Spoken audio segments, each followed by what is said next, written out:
Pythagorean Theorem. You're going to see 10 questions about Pythagorean Theorem on the 8th grade benchmark.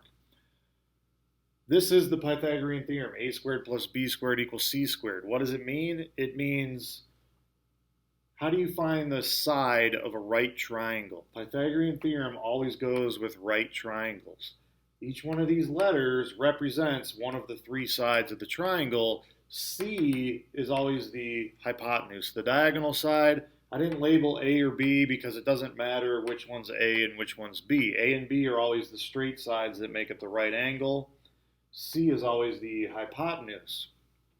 When it comes to a Pythagorean Theorem problem, they're always going to give you two out of the three sides of the triangle. So they'll give you two of the sides. You have to find the third side. That's the whole point of these problems, is finding the missing third side. To do that, you follow these three steps. You always square the two numbers that they give you. So let's say they give you 5. Well, I'll start off with adding first. Let's say they give you 4 and 3. Let's say those are 4 and 3. The first thing you do is you square those two numbers. So what's 4 squared and what's 3 squared? 16 and 9. 4 squared is 16, 3 squared is 9. The second step, add or subtract. This is where you have to make your decision, because the first step and the third step never change. Doesn't matter what the problem looks like. You always square both numbers, and you always take the square root of the answer you get from step 2. So step 2 is the key to solving this. And it simply is saying, are you supposed to subtract here and take the square root of 7? Or are you supposed to add and take the square root of 25? Well, the formula is, if they give you A and B, you add them together, and then you take the square root. So you add. The way I like to explain it is, if you're missing the diagonal side, if you're missing the hypotenuse, that's when you add. This is the only time you add. If you're missing one of the two straight sides called legs, the sides that make up the right angle, that's when you subtract. So this would be an add problem because we're missing the hypotenuse. You get 25, the square root of 25 is 5. So your answer would be 5.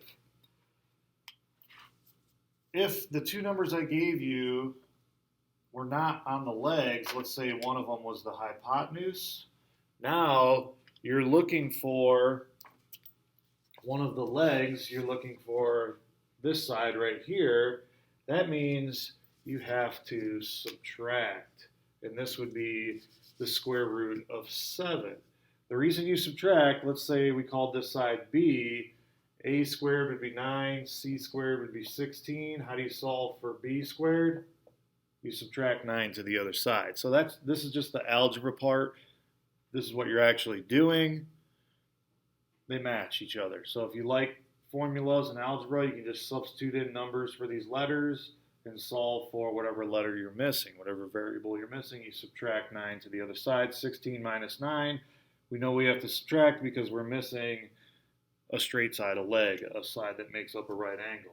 Square root of 7. This leads into the next standard. There's going to be 5 problems dealing with square roots that are not perfect squares. So square root of 7, you're going to have to estimate what that is as a decimal. To do that, I'm going to start with a clean slate. Square root of 7 is in between square root of 4 and square root of 9. Why does that matter? Because square root of 4 is 2 and square root of 9 is 3. Those are called perfect squares. So the square root of 4 is 2, the square root of 9 is 3. Every number in between 4 and 9, if you try and take the square root of that number, like with a calculator, it's going to give you some long decimal that never ends. So like the square root of 5 is not going to be a whole number, it's going to be a decimal number. But that whole number in front of the decimal is going to be a 2. It's going to be a number that's a little bit bigger than the square root of 4, which makes sense. I mean, 5 is a little bit bigger than 4, so the square root of 5 should be a little bit bigger than the square root of 4. If the square root of 4 is 2, then the square root of 5 is about 2.2. Square root of 6 would be about 2.4. Square root of 7 would be approximately 2.6. Square root of 8, approximately 2.8. You see the pattern here? The bigger your numbers get, the bigger the square root answer is. Square root of 9 is 3. Square root of 8 is a little bit smaller. 8 is a little bit smaller than 9, so the square root of 8 would make sense as a little bit smaller than the square root of 9. So it's a little bit smaller than 3. It's 2.8. And that leads into how do you estimate these? You don't have to find the exact decimal. All right, there is a formula for that, but you don't need to know that. You don't have to do that. It's complicated, and in real life, you just use a calculator. So really, you just have to estimate. And why I say you have to estimate, because if your problem is, what is the square root of 7 on a test, and they give you choices, and say your choices are 1.6, 2.4, and 2.6. You don't have to be able to figure that out exactly. You just have to be able to estimate it. One of these choices you should be able to eliminate right away, and that's the 1.6. There's no way that the square root of 7 is 1.6 because the square root of 4 is 2, and square root of 7 is a bigger number than 4, so this has got to be a bigger number than 2. All right, 1.6 would be in between the square root of 1 and the square root of 4. Square root of 2 is about 1.4. Square root of 3 is about 1.7. So square 1.6 would be right around the square root of 3, not the square root of 7. Square root of 7 is in between the two perfect squares, square root of 4 and square root of 9. So it's in between 2 and 3. It's 2 point something. So it's definitely not A. Now it gets a little bit trickier. How do you determine if it's 2.4 or 2.6? Well, 2.4 would be closer to 4. 2.6 would be closer to 9. So what do I mean? Let's find out where square root of 7 is on this little path going from square root of 4 to square root of 9. Is square root of 7 closer to square root of 9, or is it closer to square root of 4? Well, there's only two spaces. 9 minus 7 is 2. It only takes 2 spaces to get to 9. It takes 3 to get back to 4. 1, 2, 3 numbers to get back to 4. Only 2 numbers to get to 9. So it's closer to 9. That means the answer is going to be closer to 3. It's going to be a bigger decimal. It's going to be this.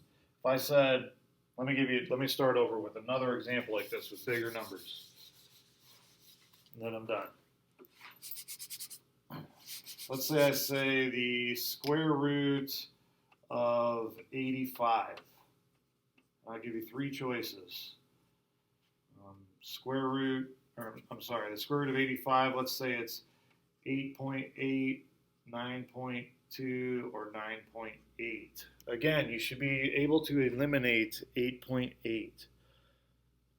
The square root of 64 is 8, so 8.8 is going to be the square root of some number bigger than 64, but less than 81, because the square root of 81 is 9. Square root of 81 is 9. This, whatever number this was, had to be smaller than 81, like maybe the square root of 80 or the square root of 79, something a little bit smaller than 81. So it's not going to be 8 point something.